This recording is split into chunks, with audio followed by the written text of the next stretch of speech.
can do what must be done and show them, each and every one, I'll be leaving here before too long. Try and love me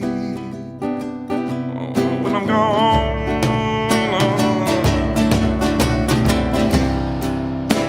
I don't care when I die.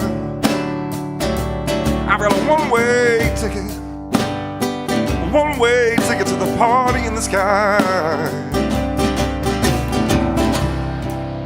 I don't care when I died.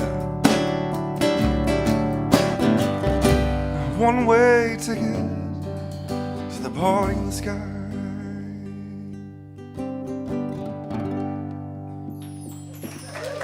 Thank you. Thank you, Ricardo. That was great. Thank you so much. Thank you. Thanks. So a number of weeks ago is when they asked me to speak. And I really try. I can speak on anything. They give me permission to do that. Thank you all for that. But I try to always read what the theme is for the month and the chapter. And y'all know that I'm kind of new in the center, but I'm not that new to the thought process because of my life coaching background. It was very aligned, and so a lot of this is very harmonious for me. But this particular chapter that I read, and I read it over and over, on denials and affirmations. Now, y'all have heard me talk. What do I talk about? Do once. Do once. I affirm. I want to focus on what it is I want, and I don't want to go to that other place. So it was kind of interesting that I was a little resistant to this denial thing, and I didn't even want to kind of learn about it, which was denial in itself. So I was already practicing it. I'm really good at this, apparently. Anyway, so I'm going to just share a little bit at the front end. Part of why I was gone last week because of SOAR, and the couple weeks before that I had, all of my children were in town. I have 2 sons and 6, almost 7 grandchildren that live in Houston. And they came up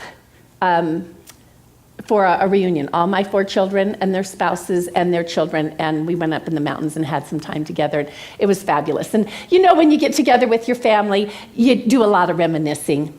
And I raised 1 daughter and 3 sons, and basically it was kind of survival of the fittest. And we were a highly active family, very athletic. We always had a basketball hoop in our yard, and lots of people would be over shooting, and all my kids learned to play, and I'd go out and shoot with them too. And you've probably experienced this a little bit, and if not, you've seen it in a movie, where they're gonna make their free throw, okay? And so it's a free shot. They get to just focus and make that shot. But the person next to them, they try to get them to lose their focus. You know, when you go to an NBA game, they're banging those things together. But when it's just your friend or your brother or your sister, you say, hey, mom, or your mom, don't miss that shot. Because if they can get me to lose my focus just a little bit, what's the main word in that is miss, you know, don't blow it. The main word in it is blow it. If they can get me to unfocus just a little, and it's a good shot that I won't make it anyway, but then it makes it worse if I lose my focus. So anyway, now we want to affirm what it is we want. And if we affirm what we don't want, sometimes that's what we get. I can remember a story of a person talking about a ski area where they had this wide ski run with one lone tree in the middle of it. And the people that worked there said it was just hilarious. People would hit that one tree. Lots of room, because when they're going down, they're like, don't miss that, don't, avoid the tree, and bam, their main focus is that tree. So we're gonna talk about a little bit about that today. Now, I'm gonna start with some kind of deep stuff, then I'm gonna attempt to explain it a little bit, make it a little easier, and then I'm gonna give you a tool to utilize starting today. That might be, well, I absolutely know if you will use it, you will begin to shift. And so that's coming up. But we're going to start with this a little bit deeper stuff first. So from the book, Living the Science of Mind by Ernest Holmes, I'm going to quote this. They're not real big words, but I'll tell you what, this is some good stuff here. I'm good at sounding out the big words. Let us consider the use of affirmations and denials in spiritual mind healing. As we have frequently stated, science of mind practice is built on the supposition that spiritual man is perfect, nature is perfect, God is perfect, being is perfect. Spiritual man is a part of spiritual being. Spiritual man is the manifestation of spiritual being. Spiritual man is the consciousness of God as man. Got it? Yeah, I know. So I like to use, Wayne Dyer, you've heard me use it before, I'm going to use it again, that analogy. If we were to say God and use the ocean, and if you haven't seen an ocean, you can use another big body of water, but most of you have probably seen an ocean. They're massive, massive, massive amounts. So let's just pretend that we could contain God into an ocean. It's all ocean. If we go out into the ocean and we fill up a cup with 1 cup of ocean, in that cup, what's in it? Ocean. Is there anything else? Pure ocean. That's us. We are pure. If it's God, we're all pure God. We're not all of God, but we can't be anything but that, because that is what we come from. And that's basically what that paragraph is stating. Now, the other thing that paragraph said is that everything else is based on this supposition. This is the foundation. So Rob had mentioned it, our prayer mentioned it, we talked about it here in our songs and our prayer. There is only one. We can't be separate from God. We can think we are, but that doesn't make it so, because it's literally impossible. If we're all that, then we're all that. Hey, that's a new one. You think you're all that? You're all that. All right, now continuing from the book. In spiritual mind healing, it is necessary to establish a consciousness of this foundation of truth. Of which one? That we are one with God. The treatment seeks to bring man back to the principle of his being, to the perfection of his being. Whoa, heavy stuff. I told you, huh? So I'm going to repeat that paragraph again. In spiritual mind healing, it is necessary to establish a consciousness of this foundation of truth. The treatment seeks to bring man back to the principle of his being, to the perfection of his being. Now, it's possible that you're already having a little bit of resistance, or maybe it's possible that you're totally aligned with what I'm saying. And either way is fine, because you're already perfect, so it's okay with me. But our purpose in using mind treatment, new thought, spiritual mind treatment, affirmative prayer, we have different words for kind of the same circle of thought and action. The purpose is to remove all discord. Now, the word discord means lack of harmony between persons or things, or disagreement. So our purpose at the beginning of mind treatment, when we take a breath before we begin to pray, we are attempting to remove all discord, to remove all of the thoughts that I might have that make me think that I'm not connected with the divine source, and to re-enter into that spiritual center place so that I can have that foundational beginning and know that I am one with what is. I want to help bring each of us back to the principle of our being, to the perfection of our being. Now, I use the word perfect a lot. I've been using it for a lot of years. And I use a lot of phrases that a lot of other people don't, and I've had eyebrows get raised, and they'll reject things like, I happen to phrase frequently, I remind people that I'm God's favorite. And I tell you, claim that one for yourself. There's plenty to go around. But if people ask how I am, often I answer, oh, I'm perfection, or I'm perfect. And a lot of people think I'm pretty nervy, and I am, but I'm not really that nervy. I actually looked up what the word means. So, how are you about saying I'm perfect? And if you're resisting it a little, that's okay. But what if I told you the meaning of the word? One meaning of the word perfect is whole and complete. A little more relaxed about acknowledging that you might be perfect right now? Whole and complete? That's an affirmation. Are you comfortable with it yet? What if I told you that perfect doesn't mean unimprovable? That's a denial. And that can kind of help us fit into that as well. And so we can kind of see that a denial and an affirmation can both help to clear the way to help us have that oneness that we are looking for. Isn't that cool? All right, so sometimes we can use denials to help clear a way to oneness and to clear that discord. And sometimes it's really helpful to deny what isn't true, as well as to affirm what is. Perfect doesn't mean unimprovable, so it's okay that you get to still improve, but it does mean whole and complete, and we're already there. So perfection, just like that. Now, another thing is that psychologists have found that there's kind of an inertia of thought. And what I mean by that is we have these little voices in our head. Please tell me I'm not the only one. Okay? And we've been hearing them for so long, and sometimes we're unaware of them, and sometimes we aren't, but it's almost like it'll argue with us.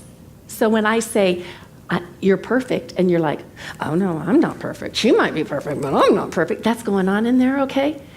That, psychologists know, that happens. We have this inertia of thought that is so deeply ingrained in us that it'll actually argue with us about what might be so.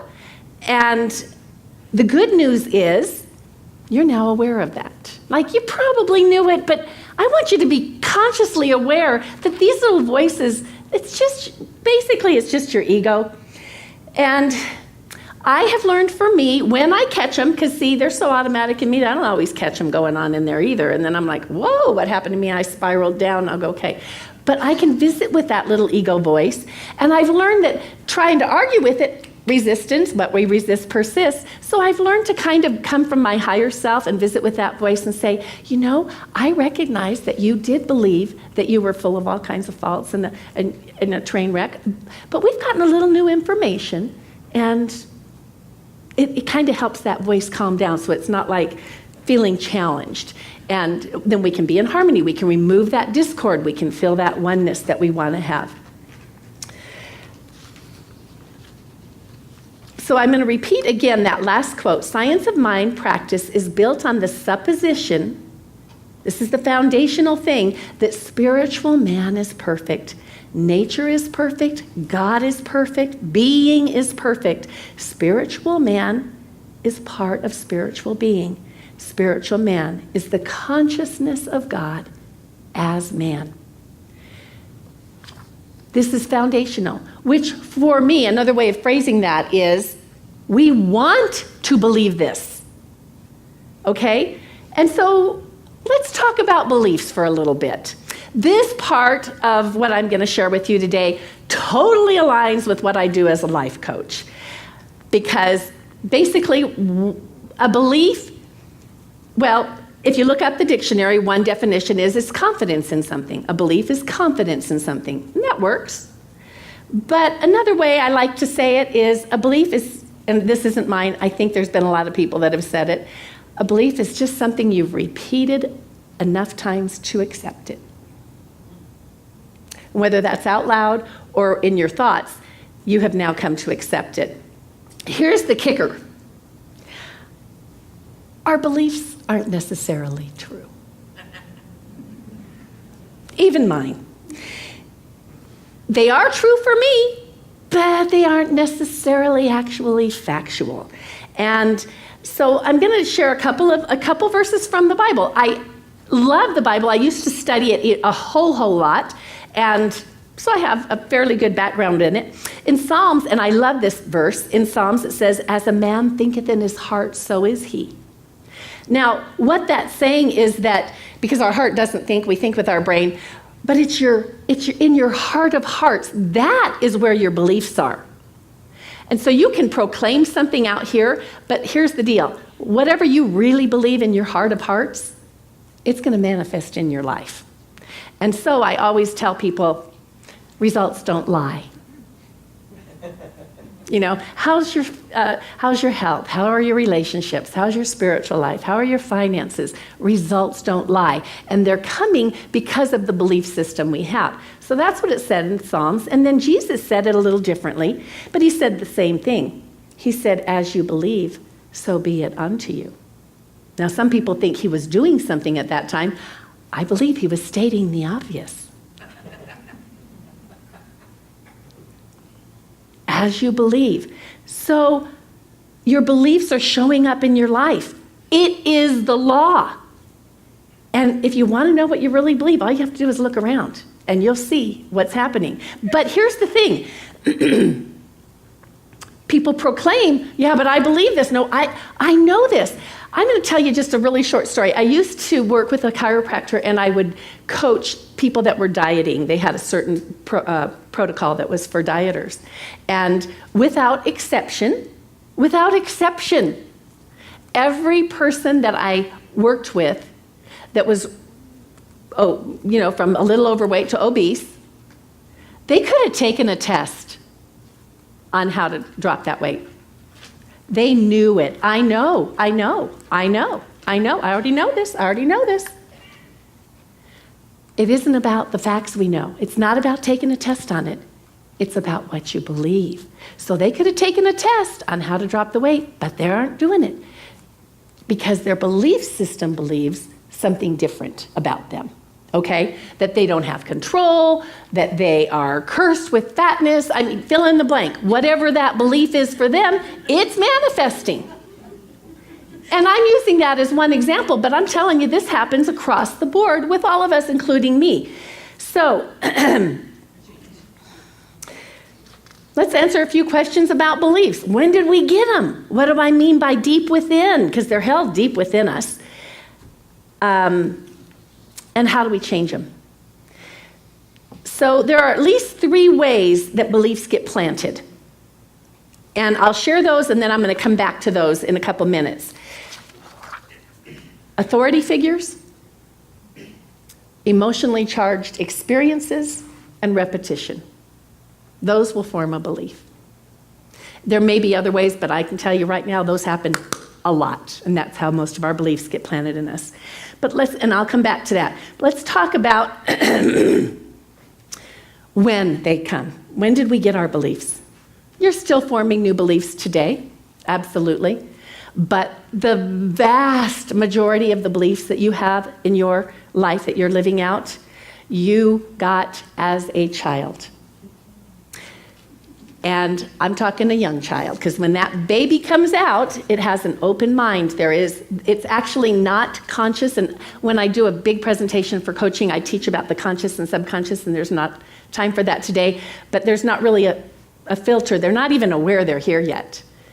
They're just kind of breathing and pooping and all that stuff, okay? But their mind is open, and all these experiences, everything that's happening all around them is going in. And it's in a very efficient system because the subconscious can take care of so much, so that once it learns to walk, it doesn't have to say, pick up this foot, put it here. It gets hardwired and bam, we're able to walk, and we don't have to think about these things. That's so much. So that's part of our skill system, but our beliefs go in there too. And we get them from our parents. They just come in. We get them from school. We get them from church. We get them from the neighbor. our mind is so open when we're young, it's just happening, bam, bam, bam, all this stuff. In fact, and there's no logic or reason yet.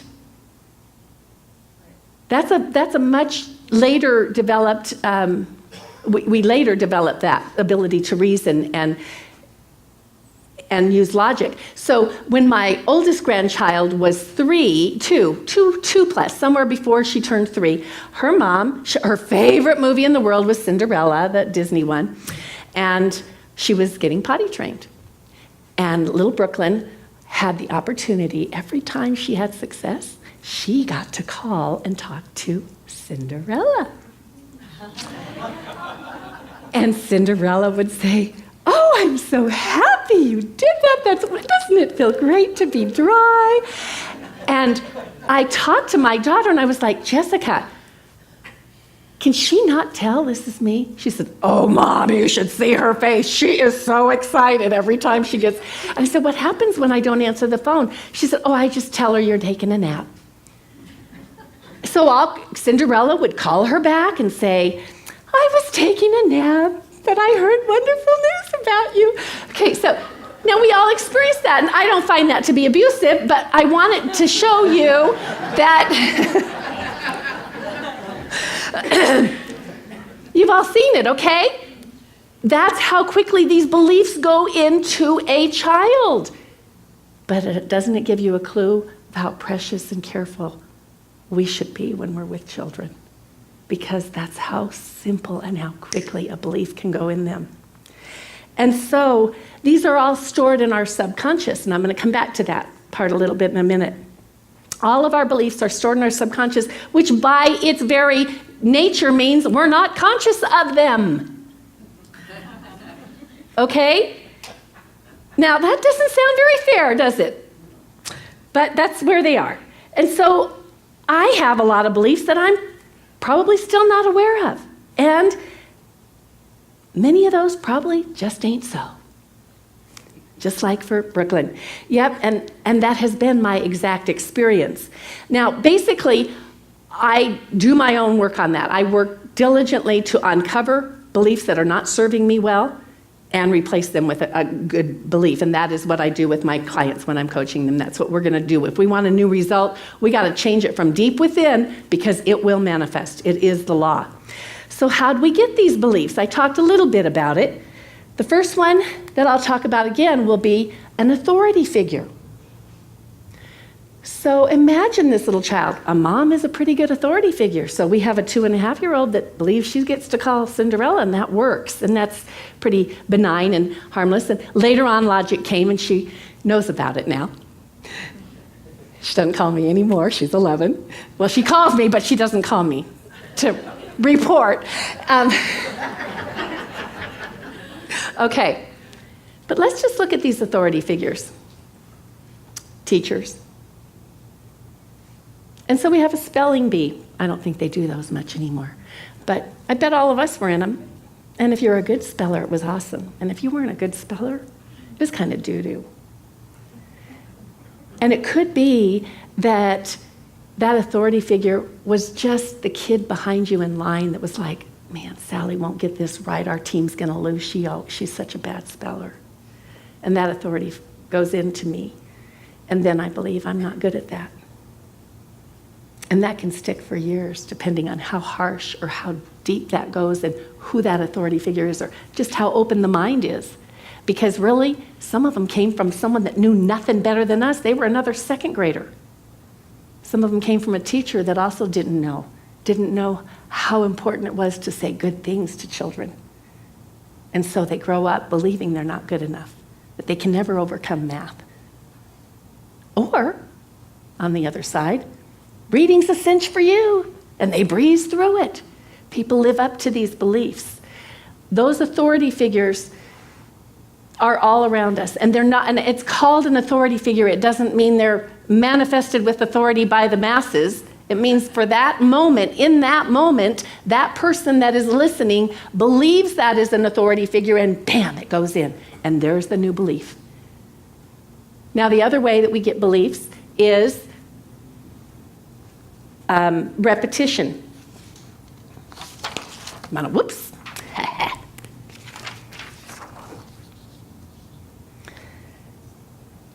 Oh, I'm going to come back to repetition. I'm going to do emotionally charged experience first.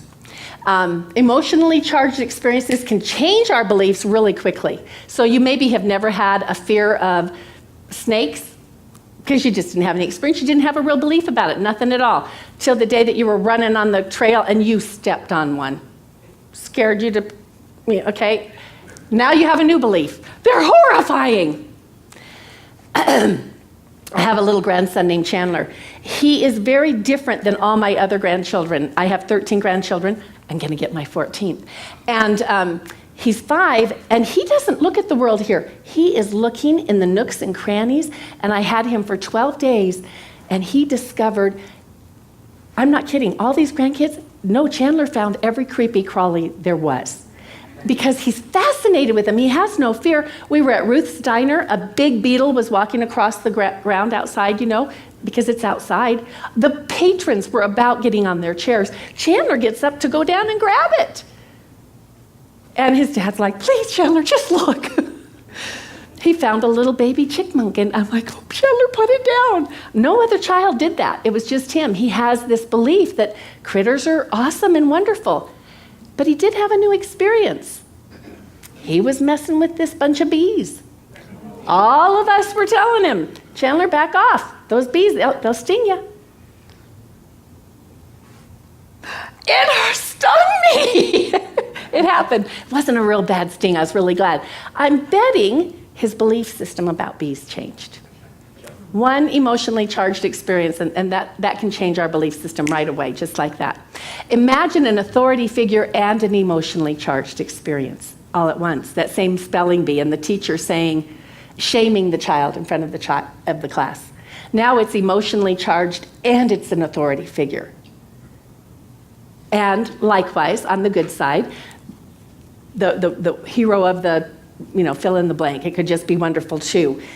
Unfortunately, the negative ones go in. Those we got to watch for a lot. And then there's repetition. And we use affirmations in Science of Mind. So we're good at repetition. I lived in Texas. Most of y'all know I lived in Texas. And I'm not Texan, but I gave birth to him. Now, I never went to school in the Texas system, but I taught in it for a short time. I did not know this. I had children that went to school. I didn't know they did this every day. You want to know why Texas pride is such a big deal? I think at least in part.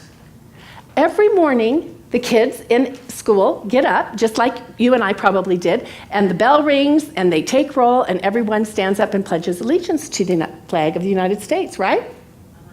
Gives us American pride. In Texas, they then turn to the other side, and they say a pledge to the Texas flag. I don't know another state that does that, but I believe it really incorporates, have a lot of pride in this state, and it manifests all the time. So Carl Jung said, he's that kind of the father of psychology today, until we make the unconscious conscious, it will direct our lives and we will call it fate. Now what he's saying is that when we're unaware of what is down in here, and it's not just beliefs, there's all kinds of things in the subconscious, we are so unaware of it, we just think we're a fate of it. It's just how I am, okay? I can't help it. And we become victims of that, but we're not victims. We're all one. We can do this, but we have to make that unconscious conscious. Once we can get it out there and look at it, we can then decide, I don't think I want that belief system anymore. That one's not working for me. I'm going to adopt a new one. So I would go deeper. There's not time to go deeper in the beliefs. That's just a little sketch of how we get our beliefs, but I did want you to be aware of how your beliefs are formed and be aware of how they show up, so that we can use these same tools to change our beliefs. Because today, I am my own authority figure. Nobody knows or loves Sally as much as I do. In fact, I spend every minute of my time with her. And a long time ago, someone said, would you like to go on a trip with you? It was kind of a way to look at yourself, and I thought, heck yeah, I'm fun. But, and it's a good thing, because I can hardly ever get away from me. So I have become my own authority figure to recognize what those beliefs are and to make a change if I want to. I use repetition. We do affirmations. I will repeat things. I will put them on my wall and we repeat them because that will help get that ingrained in me. And I can create emotionally charged experiences for myself. I'll give you one small example. We have a song here that Rick plays frequently. I am as God created me, in the light, in the love, in the glory. I sing that song to myself and I am feeling good. So I am not only repeating it and an authority figure, I've now created an emotionally charged experience because music moves me. Yours might be different, but I highly recommend that you find some things that you can create an emotionally charged experience for yourself when you're wanting to choose what these are. So those are ways we can plant this inside of us. Now, I told you I'd give you a tool, and if I had a magic wand and I could gift every person in here and every child that walks this earth, this is what I would share with them. And I'm going to tell a story before I get to it. Back in the Old Testament, the children of Israel were enslaved by the Egyptians. And if you recall the story, and some of you may and may not, Moses had been in the city, and then he was out. He was out in the wilderness for a long time. And he got a call to go and take the children of Israel out of captivity. And when that happened, he was on a mount. This is the story, how the story goes. But however it went, he sees this burning bush, which isn't consumed, and he thought that was curious. And then the voice tells him, Moses, I want you to take the children of Israel out of captivity.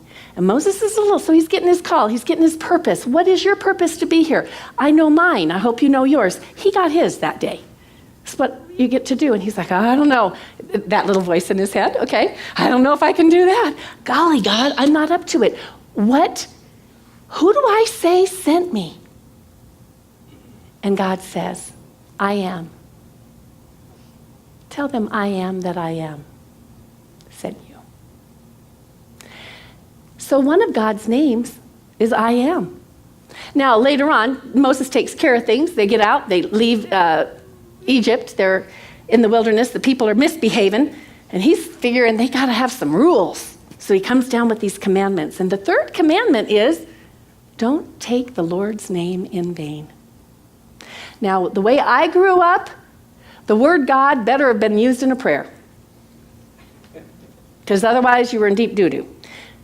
But I have now come to believe that if I could teach anyone anything, just one thing, it would be really, really, really selective about what goes after I am.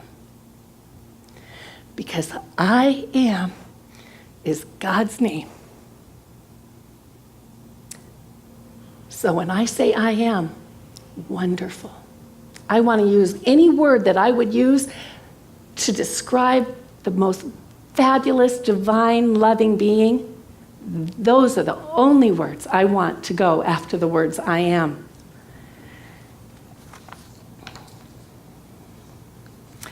I am wonderful. I am mighty. I am capable. I am worthy. I am freaking amazing. Okay? Now, remember, repetition puts these beliefs in us deep. So I want to share with you one specific habit that I have it too. This is a subconscious thing. It is so automatic, I do not catch myself every time I do this.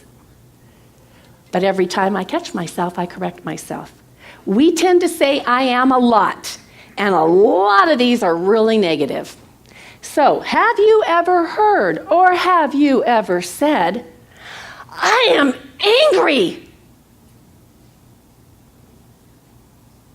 It's impossible for you to be angry. You're 100% God stuff. You can feel angry, but you are not anger. You are not frustration. And I would encourage you with every fiber of my being, and this is what I've been working on this for just a few weeks for me. And I still don't catch it every time. I know that there are times when I'm saying I am something and I am unaware of it. It's still in that subconscious. But every time I hear myself say I am, and I have an emotion attached to that, I do a little bit of internal denial, and I repeat it out loud accurately. I feel angry. I get to feel every feeling. I'm equipped with all kinds of emotion. That's a gift. But I am not anger, and neither are you. So here's that simple tool. That is it. Just repeat it and correct it yourself. Let's see, I want to close up real quick.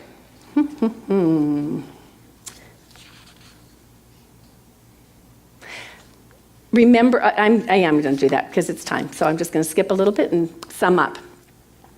There is a place for denials as well as affirmations. That was a big aha for Sally because I'm a little resistant to those still. But I figured out there's a good place to do that. To deny what is not the truth and then affirm what is.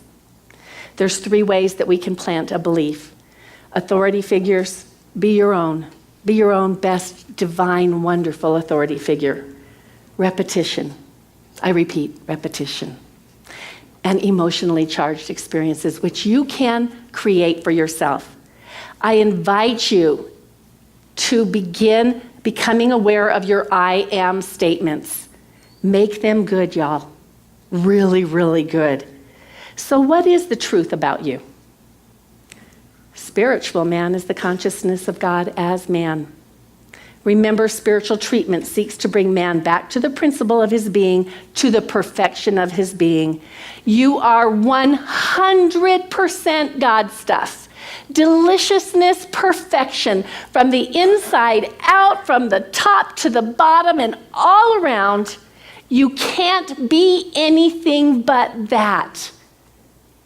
I deny anything that isn't that, and I affirm for you your perfection. And doesn't that feel good? Thanks.